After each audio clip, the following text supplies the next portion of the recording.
अस्सलाम वालेकुम दोस्तों, मैं हूं जुल्किफ़ल ख़ान और आप देख रहे हैं बिन अकबर ट्रैवल्स का यूट्यूब चैनल। दोस्तों, पाकिस्तानियों के लिए बड़ी ही अच्छी और बड़ी ज़बरदस्त खबर आई है जापान से। जापान एम्बेसी जो कि पिछले तकरीबन पौने 2 साल से बंद थी और जापान के वीज़े प्रोसेस नहीं हो रहे थे। बहुत से लोग जिनके वीज़े ऑलरेडी लग चुके थे 2019 में और 20 में, वो लोग भी ट्रैवल नहीं कर सके थे। उन सब के लिए बड़ी अच्छी खबर आ गई है जापान के विज़िट वीज़ा के हवाले से और जापान के वर्क वीज़ा के हवाले से। तो वीडियो में आगे बढ़ने से पहले तमाम दोस्तों से वही रिक्वेस्ट, जिन्होंने अभी तक चैनल को सब्सक्राइब नहीं किया, चैनल को ज़रूर सब्सक्राइब कर लें, बेल आइकन को ज़रूर प्रेस कर दें ताकि ऐसी इन्फॉर्मेटिव वीडियोस आपको टाइम पे मिल सकें और आप टाइम पे किसी भी कंट्री के लिए वीज़ा अप्लाई कर सकें। तो आज जो बड़ी अच्छी खबर आई है वो जापान एम्बेसी के हवाले से है। जापान एम्बेसी जो कि पिछले पौने 2 साल से बंद थी टूरिस्ट वीज़ा वालों के लिए, वो उन्होंने एम्बेसी को टूरिस्ट वीज़ा एप्लीकेशंस के लिए खोल दिया है और आने वाले वक्त में यानी नेक्स्ट वीक में वो वीज़ा एप्लीकेशंस लेना स्टार्ट कर देंगे। लेकिन एम्बेसी तो ओपन हो चुकी, जापान की वीज़ा एप्लीकेशंस भी स्टार्ट हो गई, लेकिन जापान का विजिट वीज़ा मिलेगा कैसे, उसके लिए डॉक्यूमेंट्स कौन कौन से चाहिए और उसकी फ़ीस कितनी होगी और उसके ऊपर प्रोसेस टाइम कितना लगेगा, उसके लिए मैं आपको आज की वीडियो में डिटेल से बताऊंगा। सबसे पहले तो ये कि जापान की एम्बेसी फ़ीस जो है वो बिल्कुल भी कोई नहीं है। जापान एम्बेसी टूरिस्ट वीज़ा को प्रोसेस करने के लिए कोई एम्बेसी फ़ीस नहीं लेती। आपको अपॉइंटमेंट की भी कोई ज़रूरत नहीं पड़ती। सुबह 9 बजे से लेके 12 बजे तक 3 घंटे इनका टाइम है, मंडे टू फ्राइडे। 3 घंटे में आपने जाके वहाँ पे अपने डॉक्यूमेंट्स सबमिट करवाने होते हैं। आप किसी भी वक्त जा सकते हैं और जाके अपने डॉक्यूमेंट्स वहाँ पे सबमिट करवा सकते हैं। प्रायोरिटी यानी कि अपॉइंटमेंट लेने की ज़रूरत बिल्कुल भी नहीं है, ना ही इसकी कोई एम्बेसी फ़ीस है। सिर्फ आपने करना क्या, जो इनकी बेसिक रिक्वायरमेंट है, सबसे इंपॉर्टेंट रिक्वायरमेंट आपके पास फ़ंड्स हैं। आपकी बैंक स्टेटमेंट होनी चाहिए तगड़ी, 6 महीने की स्टेटमेंट हो और अकाउंट में कम से कम भी 10 से 15 लाख रुपया मौजूद हो। इसके अलावा आपका सोर्स ऑफ इनकम, आपकी माहाना आमदन कम से कम 1 लाख रुपए से ज़्यादा आपको शो करनी पड़ेगी। अगर आपको बिजनेसमैन है तो आपको NTN और टैक्स रिटर्न साथ लगानी पड़ेंगी। अगर आप सैलरीड पर्सन हैं तो आपको 3 महीने की या 4 महीने की सैलरी सिर्फ साथ लगानी पड़ेंगी। NOC लगाना पड़ेगा, जॉब लेटर लगाएंगे।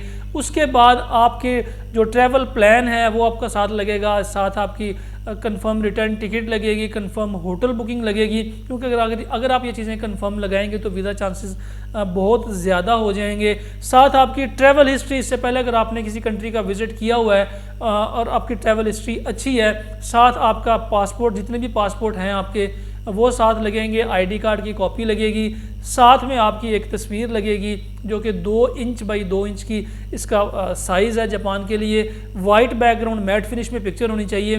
तो ये सारी रिक्वायरमेंट्स पूरी करके आप इजीली जापान एम्बेसी जा सकते हैं और बिल्कुल फ्री ऑफ कास्ट। कोई इसकी वीज़ा फ़ीस नहीं है, कोई अपॉइंटमेंट की फ़ीस नहीं है, कोई चार्जेस नहीं है। आप जाके एम्बेसी में अपने डॉक्यूमेंट सबमिट करवा सकते हैं। बाकी लोग जो ऑल पाकिस्तान है वो इस्लामाबाद में करवाएंगे और जो सिंध के रहने वाले हैं वो कराची में काउंसलेट में अपने डॉक्यूमेंट सबमिट करवाएंगे और जाके अपना वीज़ा प्रोसेस कराएंगे। 2019 में तो हमने बेतहाशा वीज़े लगवाए थे जापान के। उस वक्त वीज़ा रेशो बहुत अच्छी थी और लोग अप्लाई कर रहे थे और धड़ाधड़ वीज़े भी लग रहे थे।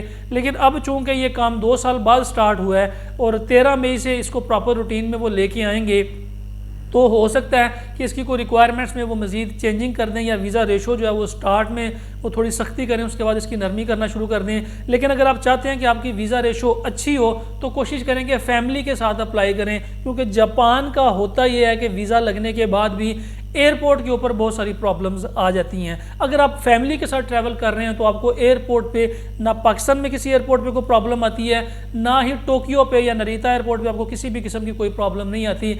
अदरवाइज़ अगर आप अकेले ट्रैवलर हैं, अगर आपने अकेले जापान का वीज़ा लगवा लिया है तो आपको जापान एयरपोर्ट्स के ऊपर भी इमिग्रेशन जो है वो तंग करती है और आपसे छोटी से छोटी चीज़ पूछी जाती है, आपकी टिकट, आपकी होटल बुकिंग, आपके पास जो शो मनी है, आपकी ट्रैवल हिस्ट्री।